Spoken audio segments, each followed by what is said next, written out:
మరొకసారి నీ ప్రియ జనాంగంతో మీరు మాట్లాడి మహిమ పొందండి.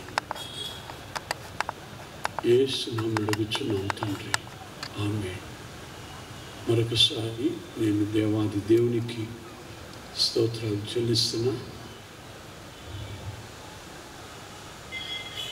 ఇంకో సంగతి ఏంటంటే, ఇశ్రాయేలీని ఐగుప్తులు శ్రమ పెడుతున్న కొలది వండర్ఫుల్ అయిన గుడ్ న్యూస్ మీ అందరికీ ఏంటంటే, ఇశ్రాయేలీని వాళ్ళు శ్రమ పెడుతున్న కొలది ఇశ్రాయేల్ ఏమయ్యారండి? ఐగుప్తులు వాళ్ళు శ్రమ పెడుతున్న కొలది ఇశ్రాయేల్ ఏమయ్యారండి? లెట్ గాడ్ సీ, దేవుడు చూడని. అనవసరంగా బాధపడుతున్న వాళ్ళారా, అనవసరంగా దుఃఖపడుతున్న వాళ్ళారా, అనవసరంగా అన్యాయాన్ని భరిస్తున్న వాళ్ళారా, మీ అందరికీ గుడ్ న్యూస్ ఏంటంటే, లెట్ గాడ్ సీ. ఇశ్రాయేలీని చూచిన దేవుడు ఈ రాత్రి మిమ్మల్ని చూస్తున్నాడు. ఆయన యాకోబుతో అంటాడు, లాబాను నీకు చేసింది నేను చూశాను అన్నాడు. ఎస్, లాబాను నీకు చేసింది నేను చూశా. లేయాను గురించి రాస్తున్నాడు, లేయా ద్వేషింపబడితే యెహోవా చూశాను. వండర్ఫుల్. హాగరు విడిచిపెట్టబడ్డం దేవుడు చూశాను. నన్ను చూచిన వాడిని నేను చూచితిని. ఈ రాత్రి మీ అందరికీ కారణం లేకుండా, సమ్మతి లేకుండా నువ్వు బాధపడుతున్నా, రిమెంబర్ వన్ థింగ్, చూస్తున్నాడు ఆయన. చూస్తున్నాడు ఆయన. నీకు జరుగుతున్న అన్యాయం చూస్తున్నాడు, నీకు జరుగుతున్న బాధలు చూస్తున్నాడు, నీకు వస్తున్న నిందలు చూస్తున్నాడు, నీకు వస్తున్న అవమానాలు చూస్తున్నాడు. ఎస్, దేవుడు సైలెంట్గా ఉండడు. మనకి ఆశీర్వాదాలు పెట్టింది పూల తోటలో కాదు, ఏదేను తోటలో కాదు, యొర్దాను ప్రాంతంలో పెట్టలే. మనకు ఆశీర్వాదాలు నక్కలున్న చోట పెట్టాడండి. నక్కలున్న చోట పెట్టాడు. Glory to God.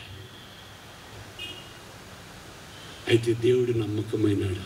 30 సంవత్సరాల నుండి ఆ వరిసేవే కొన్ని భూమి మీద ఉన్నాయి, కొన్ని భూమి మీద లేకుండా చేసేసిండు. ఆ సంఘంలో కొనసాగుతున్నా పాస్టర్గా నేను.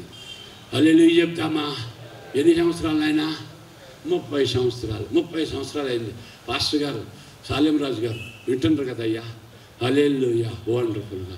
సేవల్లో మనం తగ్గేదేలా, వెనక్కి తిరిగేదేలా. నక్కలు అరవనే కర్రవు. ఎందుకంటే మిమ్మల్ని పొడిచిన వాడు తన గుడ్డిని, మిమ్మల్ని ముట్టిన వాడు తన కనుగుడినే పొడుచుకున్నాడుతో సమానం. మన తెలుగులో శాంతి అంటది, కరిసేవి అరవ అంట, అరిసేవి కర్రవు అంట. స్తోత్ర. కనుక నక్కలు మురుగుతూనే ఉందా, కర్రవు మీ జోలికి రావు. వాటిని చూసి నువ్వు భయపడద్దు. స్తోత్రాలు. కనుక బైబిల్ అంటుంది, నక్కలున్న చోట నీవు మమ్మల్ని ఏం చేసినావు? నలిపి ఉన్నావు. ముందుకెళ్తాం. కనుక మనకు ఆశీర్వాదాలు ఎక్కడో దొరుకుతాయని చర్చిలకు వెళ్ళడం మానిపోకండి, ఆరాధనలకు వెళ్ళడం మానబోకండి. నేనేం అనలేదు అయ్య గారు, అయినా సిస్టర్ నన్ను ఇలాగ అనేసింది అయ్య గారు, ఇంత పెద్ద మాట అనేసింది అయ్య గారు, రాత్రి నిద్ర పట్టడం లేదు అయ్య గారు, బీపీ పెరిగిపోతుంది అయ్య గారు. నేను అంటున్నా, అన్ని మాటలు రాని, అన్ని నిందలు రాని, నీకు ప్రార్థన ఇవ్వబోగాక, నీ పేరు చెప్పకపోగాక, మైకులో నీకు ఛాన్స్ ఇవ్వకపోగాక, అవన్నీ పక్కన పెట్టు. నీకు దేవుడు కావాలి అన్నాడు. చేతులు ఎత్తండి ఒక్క మాట. వండర్ఫుల్గా దేవుడు దీవించిన గాక.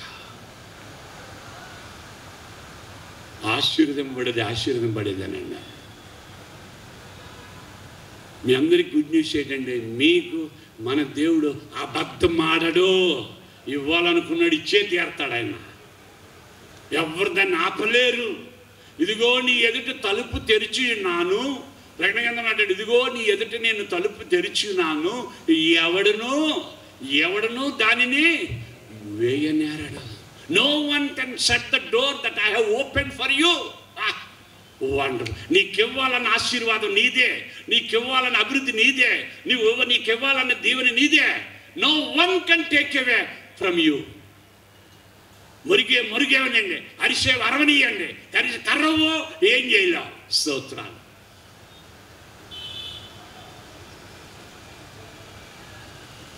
నక్కలున్న చోట మమ్మల్ని నలిపి ఉన్నావు. ఇంకో సంగతి ఏంటంటే, యాక్చువల్గా బైబిల్లో జాగ్రత్తగా చూస్తే నక్కలున్న స్థలం ఏది బాగులే. వాళ్ళు బాగులేరు కనుక అందరూ బాగుండకూడదని వాళ్ళ బాధ. హల్లెలూయా చెప్తామా? నా బాధ అర్థమవుతుందా? బైబిల్లో మనం జాగ్రత్తగా గమనిస్తే నక్కలు ఉండే స్థలం ఏది బాగులేదంట. వాళ్ళు బాగులేదు కనుక, వాళ్ళు బాగుపడలేదు కనుక అందరూ ఏమవ్వకూడదంట, బాగుపడకూడదు. గుడ్డోడు ఏమనుకుంటుందంటే ఎవరికి కళ్ళు రాకూడదంటే ఎట్టాగా, గుడ్డోడు ఎవరు నడవకూడదంటే ఎట్టాగా. నక్కలుండే స్థలం బాగుపడదంట. చూడండి అక్కడ లేఖనంలో త్వరగా మనం 4 మాటలు చూస్తే, యెషయా గ్రంథం 13వ అధ్యాయంలో ఆ మాట చూస్తున్నాం ప్రియులారా. 20-21 వచనాల్లో ఆ స్థలము మరెన్నడూ బాగుపడదంట. మరెన్నడూ బాగుపడని స్థలం నక్కలుండే స్థలం అని ఇక్కడ రాస్తున్నాడు ఆయన. ఇంకా రెండవదిగా ముందుకెళ్తే అక్కడ ఏమంటున్నాడంటే, ఇర్మియా గ్రంథం 9వ అధ్యాయం 11వ వచనంలో అది పాడుబడిన దెబ్బలని 10వ అధ్యాయం 22వ వచనంలో కూడా రాస్తున్నాడు. మూడవదిగా మనం చూస్తే ఇర్మియా గ్రంథం 49వ అధ్యాయంలో 33వ వచనంలో అది చిరకాలం పాడుగానే ఉంటుందంట. స్తోత్రం. కనుక ఎక్కడైనా నక్కలుండే స్థలం బైబిల్లో చూస్తే పాడుబడిన దెబ్బలుగాను, చిరకాలం పాడైపోయే స్థలంగాను, ఎన్నటికీ బాగుపడని స్థలంగాను అక్కడ ఉంది. మీరు అనొచ్చు, అయ్యగారు అక్కడికి వెళ్తే మేము కూడా పాడైపోతాం కదా. నో, ఇశ్రాయేలీలు పాడవలా, వాగ్దానం మారలే, దేవుడు మాట తప్పలే. అందుకే నేను చెప్తున్నా, నువ్వు నక్కల మధ్య ఉన్న నజరేయుడైన యేసుని మర్చిపోబాక. హల్లెలూయా చెప్తామా? ఎక్కడున్నా చెప్పండి, ఎక్కడున్నా నక్కల మధ్య ఉన్న నజరేయుడైన యేసుని మర్చిపోబాక. ఒకరోజు వాళ్ళెదుటే నిన్ను ఆశీర్వదించబోతున్నాడు, వాళ్ళెదుటే నిన్ను హెచ్చరించబోతున్నాడు, వాళ్ళెదుటే నిన్ను అభివృద్ధి పరచబోతున్నాడు. స్తోత్రం. Wonderful God. కనుక మనకి ఓర్పు, సహనం మనకు ఉండాలి ప్రియులారా. అందుకే ప్రకటన గ్రంథంలో 14వ అధ్యాయం 13వ వచనం ఎవరైనా చచ్చిపోతే ఆ మాట చదువుతాం. అంతటా ఇప్పటి నుండి ప్రభువునందు మృతులు ధన్యులు అని వ్రాయమని పరలోకము నుండి ఒక స్వరము చెప్పగా వింటిని. నిజమే, వారు తమ ప్రయాసములు మాని విశ్రాంతి పొందుదురు, వారి క్రియలు వారి వెంట వెళ్ళును అని 14:13 రాశారు. కానీ మీదనే 14:12లో మనం చూస్తే అచ్చట పరిశుద్ధుల ఓర్మి కనబడను అని రాయబడ్డారు. సో మనకి ఏముండాలంట చెప్పండి, ఏముండాలి? ఆశీర్వాదం కావాలన్న వాళ్ళు ఖచ్చితంగా ఓర్పు ఉండాలి ప్రియులారా. మనకి నక్కల మధ్య నువ్వు నక్కవైపోబాక. స్తోత్రాలు. మన తెలుగులో మాట చెప్తారు, కుక్క మన కాలు కరిచిందని దాని కాలు మనం కరవలేము. కుక్క మన కాలు కరిచిందని ఏం చేయలేమంటండి? అమ్మా, కుక్క నీ కాలు కరిచిందని పోయి దాని కాలు కరిచేస్తా వెళ్ళే. కుక్క కాలు నువ్వు కరవగలవా? కంపు అది ఎక్కడ తిరిగి వస్తుందో. కనుక నక్కలు అరుస్తున్నాయని నువ్వు కూడా అరవబాక. ఆశీర్వాదం కావాలన్న వాళ్ళు చేతులెత్తండి, ఆశీర్వాదం కావాలన్న వాళ్ళు చేతులెత్తండి. వండర్ఫుల్గా ఈ రాత్రి నువ్వు చేయాల్సిన మొదటి పని ఏంటంటే, నక్కలు అరిసినాయని నువ్వు అరవబాక. సైలెంట్ గుండి సాధిద్దాం. ఎలా సాధించాలండి? చెప్దాం. ఎలా సాధించాలి? అందరూ చెప్పాలి. ఎలా సాధిద్దాం? సైలెంట్ గుండి సాధించాలి. నక్కలు అరిసినాయని మనం అరిస్తే పరిస్థితులు బాగోవు. ఆడికి బుద్ధి లేవు, నీకు బుద్ధి లేదా? ముందుకి సాగిపోదాం. ఇంత నలిపినను దేవుడు వాక్యంలో అంటున్నాడు, ఇంత నలిపి ఉన్నావు. అయితే 71వ కీర్తనలో చాలా స్పష్టంగా రాస్తున్న మాట మనం చూస్తున్నాం. జాగ్రత్త బైబిల్లో తెరుద్దాం. 71వ కీర్తన 20వ వచనంలో, కఠిన బాధలు కలుగజేసిన వాడా. ఎస్, సమ్టైమ్స్ దేవుడు అలౌ చేస్తాడు ఈ నక్కల్ని మరగడానికి, ఈ నక్కలు నిన్ను బెదిరించడానికి, ఇవి బాధ పెట్టడానికి. Sometimes God allow them to harm you. నీకు బాధ పెట్టడానికి దేవుడు అనుమతిస్తాడు. అందుకే భక్తుడైన కీర్తనాకారుడు రాస్తున్నాడు, కఠిన బాధలు కలుగజేసిన వాడా, నక్కల మధ్య మమ్మల్ని ఎందుకు పెట్టావయ్యా? నక్కల మధ్య ఇన్ని బాధలు పెడుతున్నావే, ఇంత నలిపేవే, ఇన్ని ఇబ్బందులు పెట్టావే. ఎస్, నీకు నిద్ర లేకుండా చేస్తున్నారు, నీకు నిద్ర లేకుండా చేస్తున్నారు. కానీ దట్స్ నాట్ ద ఎండ్. బైబిల్లో రాయబడ్డది, కార్యారంభం కన్నా కార్యాంతం గొప్పది.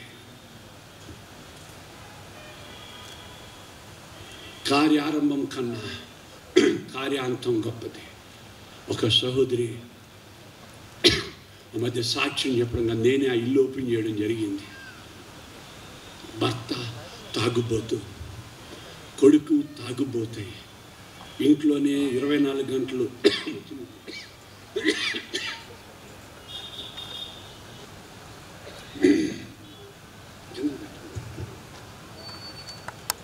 తాగుబోతు, కొడుకు తాగుబోతాయి, ఇంట్లోనే 24 గంటలు. ఆమె భర్త సరిలేక, కొడుకు సరిలేక తాగుబోతు వాళ్ళు పెట్టుకొని కన్నీటితో ఏడుస్తుంటే ఇరుగు పొరుగు వాళ్ళు, బంధువులు, నిందలు, అవమానాలు, బతకూడదు. ఫైనల్గా ఏంటంటే ఆ కుటుంబం బతకూడదు, ఆ కుటుంబం బతకూడదు. దేవుని జనాంగమా, అలాంటి పరిస్థితుల్లో ఆమె ప్రభువుని నమ్ముకుంది. ఏడ్చి ఏడ్చి ఏడ్చి ఏడ్చి ప్రార్థన చేయడం మొదలుపెట్టింది. ఆమె కన్నీరు తుడిచాడు. తాగుబోతైన భర్తను, కొడుకును మార్చాడు. ఇద్దరు మారు మనసు పొందారు. కొడుకులకి పెళ్లి చేసింది ఆమె. దేవుని జనాంగమా, రూప్కి టాపు లేని ఇంట్లో తాగుబోతులైన భర్తని, బిడ్డలు పెట్టుకుని ఏడుస్తూ ప్రార్థన చేస్తుంది. అది ఆ బంధువులు చూడలేకపోయారంటే వాళ్ళ మధ్యనే ఉంటూ, వాళ్ళ మధ్యనే ప్రార్థన చేసుకుంటూ, వాళ్ళ మధ్యనే అభివృద్ధిలోనికి వచ్చి 3 అంతస్తుల ఇల్లు కట్టి దేవుని మాయింపరిచింది. ప్రియులారా, చప్పలు కూడా దేవుని మాయింపరుతా. బతకూడదు, వాళ్ళు ఉండకూడదు, వాళ్ళు భూమి మీదే ఉండకూడదు అనుకున్న వాళ్ళు ఎట్టా చూడాల్సి వచ్చింది 3 అంతస్తుల బిల్డింగ్ని. కారణం ఆమె నమ్మిక, ఆమె ప్రార్థన, ఆమె ఓర్పు. ఈ రాత్రి ఎవరితో దేవుడు మాట్లాడుతున్నాడో తెలియలే. నువ్వు నలుగుతున్నావు, నువ్వు కృంగిపోతున్నావు, నువ్వు వేదనలో ఉన్నావు, నువ్వు బాధలో ఉన్నావు. ఎస్ ఇది దేవుడిస్తున్న సువార్త విను. నువ్వు నమ్మకంతో ఉండు, నువ్వు ప్రార్థనలో ఉండు, ఇంకా ప్రార్థన ఎక్కువ చేసుకో. బైబిల్ అంటుంది, తాను ఏర్పరచుకునేవారు, లూకా సువార్త 18వ అధ్యాయంలో అంటున్నాడు, తాను ఏర్పరచుకునేవారు దివారాత్రులు తనకు మర్ర పెట్టగా త్వరగా న్యాయము తీర్చడా. స్తోత్ర. ఇందుకొరకే కదా దేవుడు దీర్ఘశాంతము కలిగి ఉన్నాడు. వండర్ఫుల్గా నువ్వు ప్రార్థన చేయి, నువ్వు ఇంకా దేవుని పట్టుకో. సహోదరుడా, దిస్ ఈజ్ నాట్ ఎండ్. నక్కల మధ్య నలుగుతున్నావో brother, sister, this is not end. Please understand. దేవుడి చిత్తము నువ్వు ముగించిపోవడం కాదు, నీ జీవితం ముగిసిపోవడం కాదు, నీ కుటుంబం ముగిసిపోవడం కాదు. ఆ సహోదరి పాపం తాగుబోతుడైన భర్తతో, బిడ్డలతో బాధపడుతూ, కొడుకులతో బాధపడుతూ, ఇంటికి టాపు లేక బాధపడుతుంటే నక్కలు మరగడం, అవమానాలు, నిందలు, బాధలు, కష్టాలు, తిండికి లేక వేదనతో పస్తులుండే దినాల్లోంచి 3 అంతస్తుల బిల్డింగ్కి దేవుడు తీసుకెళ్ళాడు. ఐశ్వర్యంలోనికి, సమృద్ధిలోనికి దేవుడు నడిపించాడు. ఇది దైవ కార్యము కాదా? ఇది దేవుడి కృప కాదా?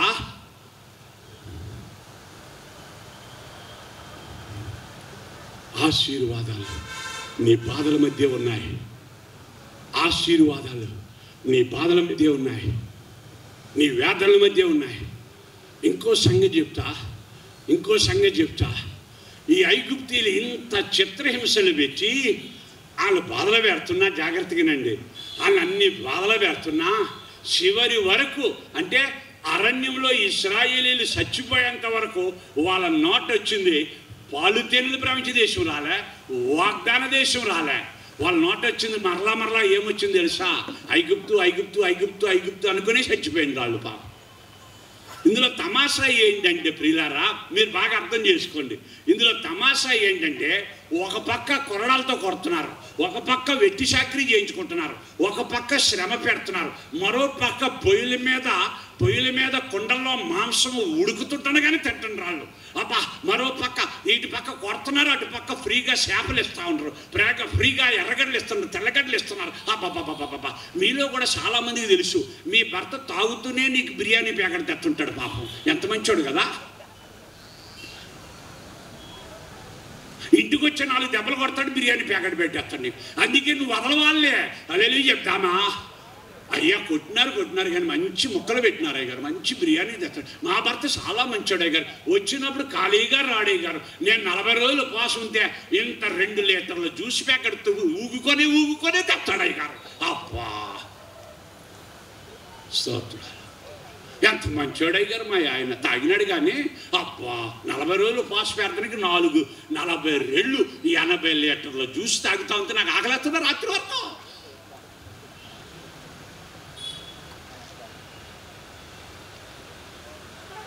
ఇంకో సంగతి మీకు చెప్పాలి.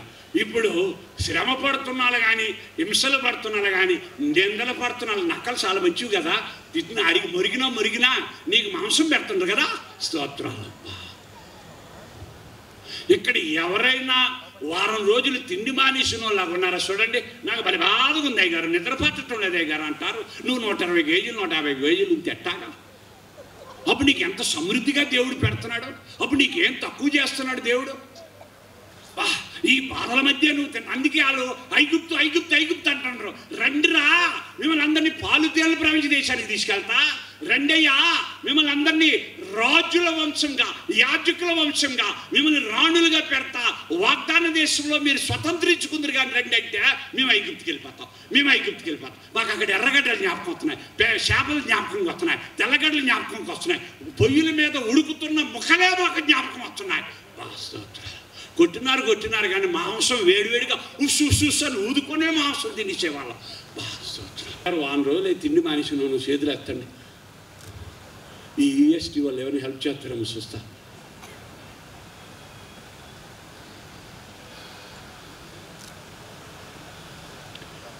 నిన్ను ప్రేమించేవారిని కూడా దేవుడు పెట్టాడు, నీకు మేలు చేసేవారిని దేవుడు పెట్టాడు, నీ ఆకలి తీర్చేవాడిని నీకు పస్తు పెట్టాడు. అందుకే వాళ్ళు పాపం మాటికి ఐగుప్తుకి వెళ్ళిపోతాం. అరే నిన్ను కొడుతున్నారు రాళ్ళు, రే నిన్ను హింస పెడుతున్నారా, ఇశ్రాయేలులారా మిమ్మల్ని బాధ పెడుతున్నారు రాళ్ళు, మిమ్మల్ని పాప చిత్ర హింసలు పెడుతున్నారు, వెట్టి చాకిరీ చేసుకుంటున్నారు. వాళ్ళు ఏవి చేసినా మాకు మాంసం ఎర్రగడ్డలు తెల్లగడ్డలు జ్ఞాపకానికి వస్తున్నారు, వెళ్ళిపోతాం. కొంతమంది సహోదరులను బట్టి దేవుడికి స్తోత్రం అమ్మా. ఆ సహోదరులను బట్టి నేను సెల్యూటి కొట్టాలనుకుంటా. వాళ్ళ భర్తలు ఎంత హింస పెట్టినా రామా వచ్చేయమ్మా అని వాళ్ళ అమ్మ వాళ్ళ అన్నలు వాళ్ళ అక్కలు పిలిచినా మేము రానని ఆ భర్తల దగ్గరే సంసారాలు చేస్తూ అభివృద్ధిలోనికి వచ్చి ఆశీర్వదింపడిన తల్లులు సహోదరి లేకపోలేదండి. చప్పట్లు కూడా దేవుడు మాయింపడతాం. క్రైస్తవ జీవితంలో నేను నేర్చుకుంది అదే ప్రియులారా, నిలబడితే ఆశీర్వదింపబడతా. నక్కలు మరగని, నక్కలు నిన్ను పాడు చేయాలని చూడండి, నిన్ను నాశనం చేయాలని చూసిన నిలబడు, అభివృద్ధిలోనికి వస్తావు. బైబిల్ అంటుంది అంతము వరకు సహించువాడే ధన్యుడు. అంతము వరకు సహించువాడే నీ కన్నీరు తుడిచేవాడు, నీ వ్యాధులు తీర్చేవాడు, నీ బాధలు తీర్చేవాడు, నిన్ను ఆశీర్వదించబోతున్నాడు. స్తోత్రాలు. నిన్ను ఆశీర్వదించబో. సహించు, భరించు. ఒక్క మాట యేసుక్రీస్తుని జ్ఞాపకం చేసుకో, ఒక్క మాట యేసు ప్రభుని జ్ఞాపకం చేసుకో. ఉమ్మివేయబడి మరి పిడికిలు గుద్దులు గుద్దబడి చేతులతో కొట్టబడి పొడవబడి ఈడవబడి ఇంత బాధపడినా బదులు పలకలేదు, ఆయన స్వరం వీధుల్లో వినబడలేదు. ప్లీజ్ నక్కలతో నువ్వు అరవడం పెట్టుకోబాక, వద్దు. నీ స్వరం వీధుల్లో వినబడక్కర్లే, నీ స్వరం పరలోకానికి వినబడితే చాలు, నీ స్వరం పరలోకానికి వినబడితే చాలు. నువ్వు మోకాళ్ళ మీద ఉండడం నేర్చుకో, నువ్వు ప్రభు మీద ఆధారపడడం నేర్చుకో, నువ్వు మోకాళ్ళ మీద ఉండి దేవుని బతిమలాడడం నేర్చుకో. నీకు ఇవ్వబోతున్న ఆశీర్వాదాలు, నీకు రాబోతున్న ఆశీర్వాదాలు బ్రహ్మాండంగా దేవుడు ఉంచబోతున్నాడు. అందుకంటే దేవుడు తన్ను ప్రేమించు వారి కొరకు సిద్ధపరిచినవి కంటికి కనబడవు, చెవికి వినబడవు, హృదయానికి అగోచరవు.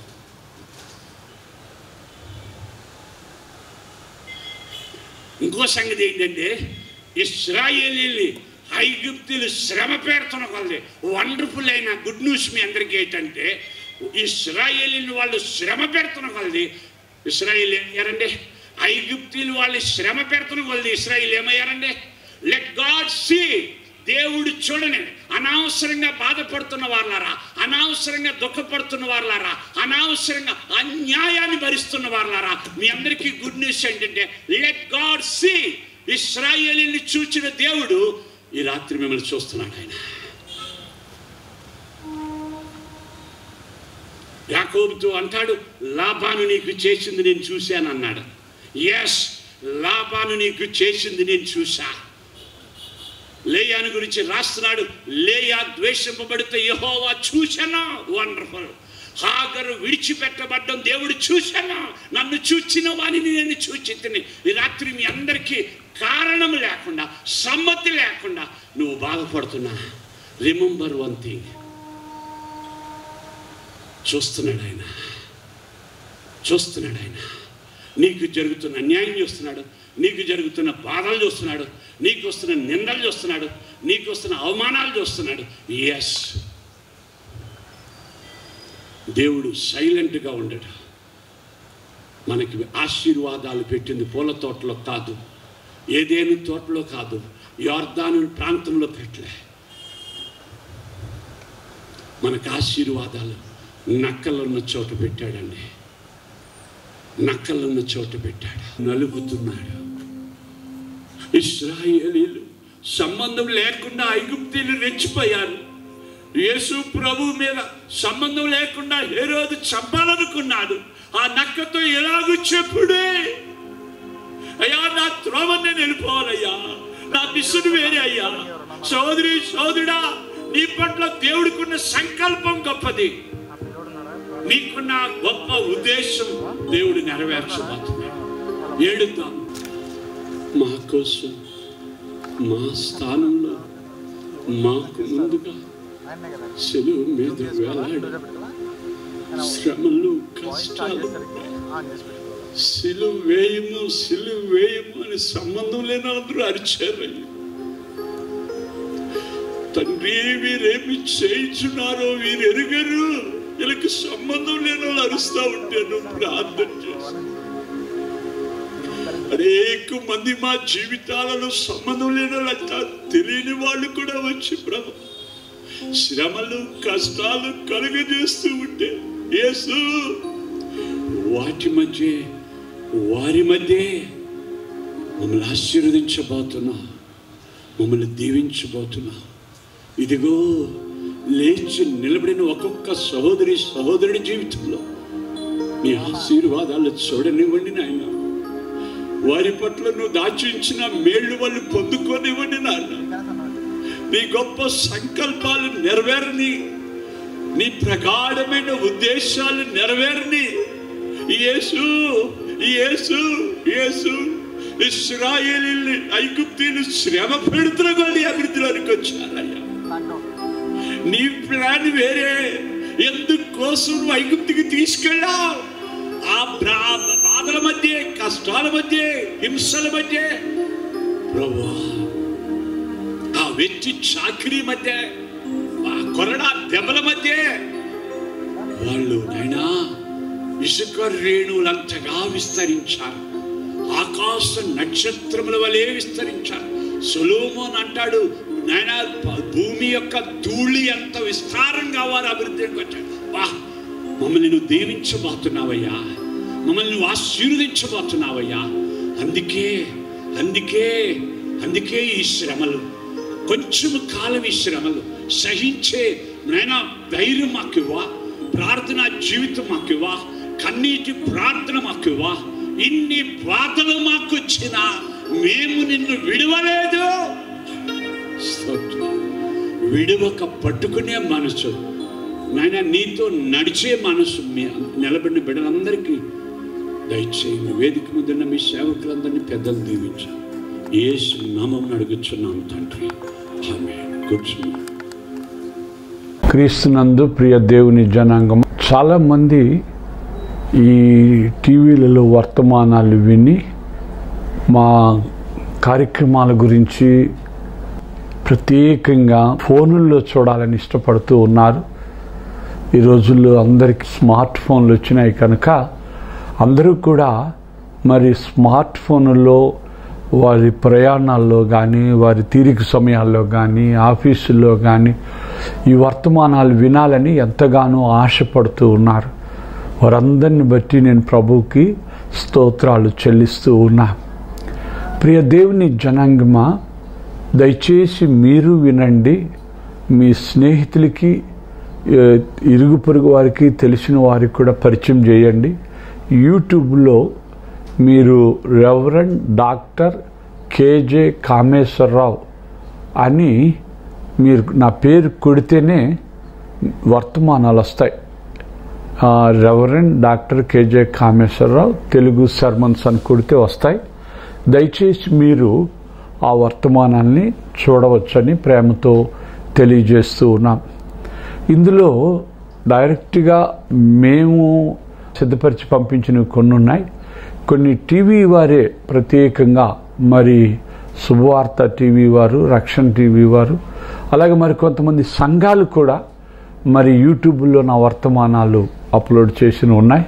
కనుక అన్నీ కూడా మీరు నిదానంగా మీరు విని ఆత్మీయంగా మేళ్లు పొందాలని నేను ఆశపడుతూ ఉన్నా. నిజంగా అప్లోడ్ చేసిన టీవీ స్టేషన్ల వారికి, సంఘాల వారికి నా ప్రేమపూర్వకమైన హృదయపూర్వక వందనాలు తెలియజేసుకుంటూ ఉన్నా. ఈ వర్తమానాలు అనేక మంది వినాలని మరి ప్రేమతో అడుగుతున్నారు. వారందరిని బట్టి, మీరు ఇస్తున్న ఈ ప్రోత్సాహాన్ని బట్టి మీకు నేను చాలా వందనాలు తెలియజేస్తున్నా. దయచేసి వినండి, ఇతరులకు వినిపించండి. అనేక మంది ఆత్మీయంగా మేలు పొందుకునేటట్టు మీరు సహకరించండి. ఇది స్వచ్ఛమైన పాలులాగా అన్నమాట. ఇందులో కల్తీ ఏముండదు. అందుకే చాలామంది గొప్ప గొప్ప దైవజనులు ఉన్నారు. చాలా ఆకర్షితకంగా మరి ప్రసంగాలు చేసేవారు ఉన్నారు. కానీ నాకు తెలిసిన, నాకు ప్రభు బయలుపరిచిన మర్మాలను, ఈ సందేశాలను మీకు నేను అందిస్తున్నాను కనుక దయచేసి వాటిని మీ ఆత్మలకు అనుకూలంగా, మరి ఆత్మీయంగా మిమ్మలను పరివర్తనలోనికి నడిపించేవిగా, మిమ్మలను ఆలోచింపజేసేవిగా మరి ఈ వర్తమానాలు ఉంటున్నాయని నేను పరిశుద్ధాత్మను బట్టి దేవునికి స్తోత్రాలు చెల్లిస్తున్నా. ఆ విధంగా పరిశుద్ధాత్మ దేవుడు క్రియ జరుస్తూ ఉన్నాడు. కొంతమంది అంటారు, అయ్యగారు మాకు హార్ట్ ఆపరేషన్ చేసినట్టే మీరు కోస్తూ ఉన్నారు, మీ వర్తమానాలు మమ్మల్ని తాకుతున్నాయి. వండర్ఫుల్, ప్రభుకి స్తోత్రం. అనేక మంది ఫోన్లు చేసి ఫోన్ల ద్వారా కూడా తమ యొక్క ఆశీర్వాదం, ఆనందాన్ని మాతో పంచుకుంటూ ఉన్నారు. వారందరిని బట్టి నేను ఆత్మదేవుడికి ఎంతగానో స్తోత్రాలు చెల్లిస్తూ ఉన్నా. ఈ ఆఖరి దినాలలో, అంత్య దినాలలో ప్రియులారా, చాలా మంది ఈ స్వచ్ఛమైన పాలు తాగే అంత ఎదుగుదలలోనికి రావాలని నేను ఆశపడుతూ ఉన్నా. ఎందుకంటే బైబిల్ బోధిస్తూ ఉంది, స్వచ్ఛమైన పాలు తాగడం లేదా శ్రేష్టమైన భోజనం తినడం ఎదుగుదలకి గుర్తు అన్నమాట. అలాగా అనేక మంది ఎదుగుదలకి వచ్చేలాగున దేవాది దేవుడు దయ చూపించలాగున నేను ప్రార్థిస్తున్నా. దయచేసి ఈ మా పరిచర్య కొరకు కూడా మీరు భారంతో ప్రార్థించండి. భారభరితంగా నెల 30 దినాలు కూడా టీవీల్లో వర్తమానాలు వినిపింపజేస్తూ ఉన్నాం కనుక మీరు దయచేసి వినండి. దేవుడు దీవించునుగాక. ఆమేన్.